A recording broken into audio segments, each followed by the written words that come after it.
tutti, saluti. Sawadee. Sawadee-kat.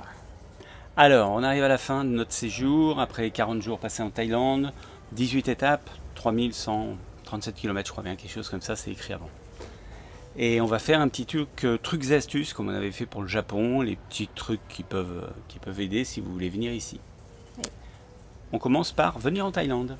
Eh bien, c'est hyper simple. C'est-à-dire prendre un billet d'avion. faut Et qu'il parle puis voilà. plus fort, ouais. Oui.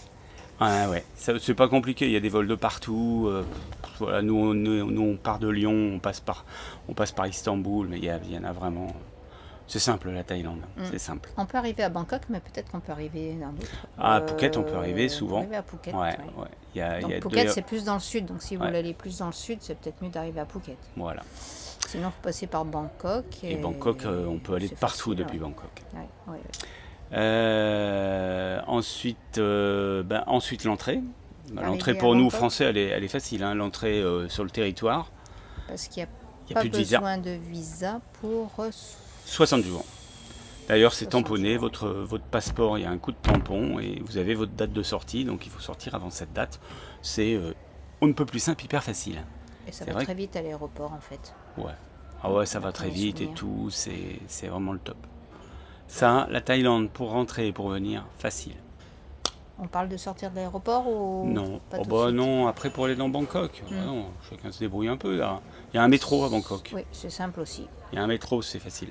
Et nous, on avait Pour choisi tirer de l'argent pour avoir un peu de monnaie. Ils prennent pas les cartes. Voilà, c'est tout. On avait choisi un hôtel qui n'était pas très loin d'une station de métro, du métro qui part de l'aéroport. Donc ça, c'est assez pratique. L'aéroport international, il y a 2 aéroports. Et donc là, on était sur la ligne qui allait bien. Voilà. On parle maintenant du téléphone. Eh bien, faut avoir un téléphone. Tu peux changer ta carte SIM si tu arrives à l'aéroport. Facile. Oui. Et sinon, si tu es abonné à Free Mobile, eh bien, tu as toute une liste de pays, dont la Thaïlande et l'Indonésie la prochaine 35 gigas, ce qui en général est très largement suffisant. 35 gigas pour un mois. Donc si vous avez Free, c'est facile. Si vous n'avez pas Free, il y a tous les opérateurs qui sont à l'aéroport. Il suffit de faire changer sa carte et de prendre une carte SIM. Je ne sais pas les prix, mais c'est pas très cher. Alors on peut se dire que de prendre une carte SIM thaïlandaise, ça permet d'avoir un numéro de téléphone thaïlandais. Ça peut aider. Ça peut aider, mais nous on n'en a pas eu besoin. Franchement, en un mois et demi, on se débrouille toujours avec WhatsApp et notre numéro de téléphone français. Voilà. Ensuite, la carte bancaire. Donc, comme nous, dans nos voyages depuis déjà pas mal d'années, on utilise un compte avec une carte bancaire gratuite, Boursorama, qui nous évite d'avoir des frais à l'étranger, ce qui marche très bien. Donc, il y a d'autres comptes qui existent. Hein. On a celui-là et on vous confirme que ça marche bien.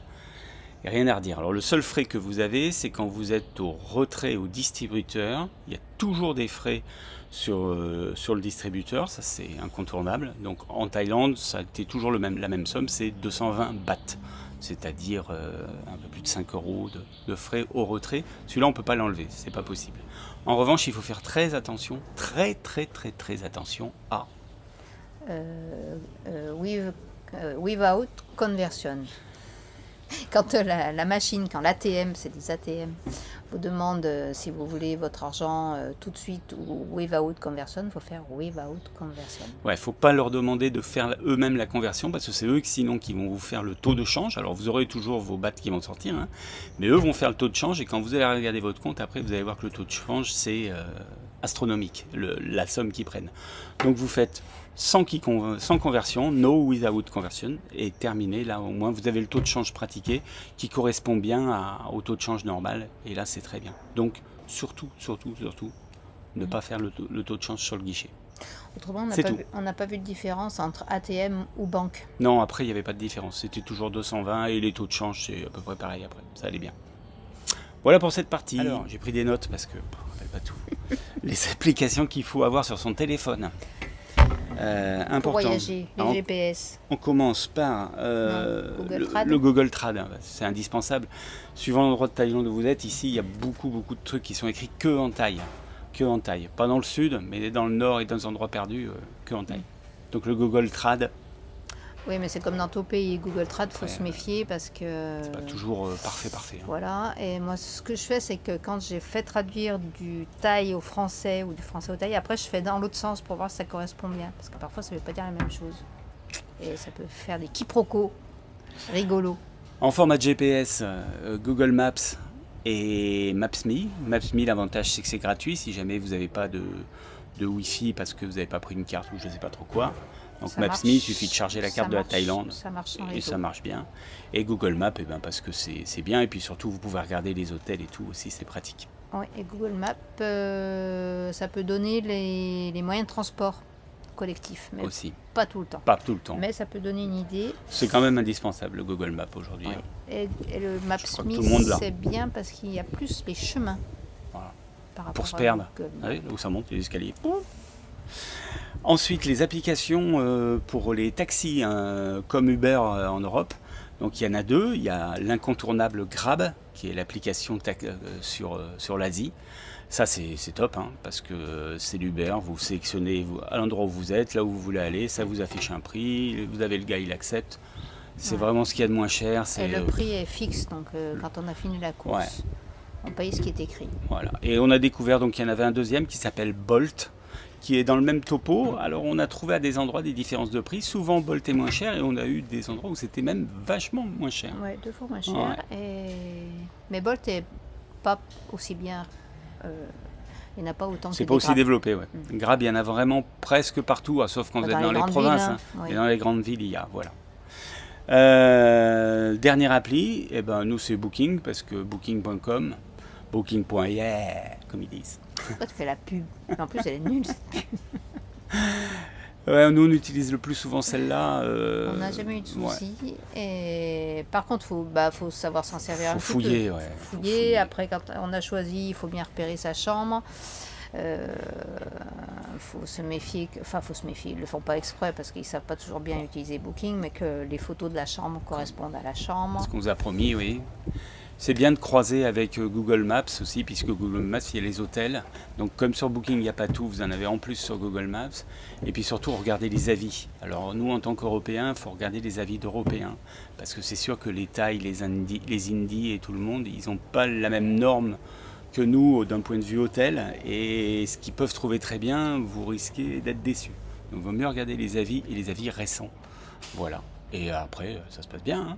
Oui, on en a fait combien? 18? Ouais, là ici ça se passe très bien, on a fait à peu près. Et une ou deux fois on a râlé, mais pas deux beaucoup. Fois et c'est tout. Light, on a râlé light.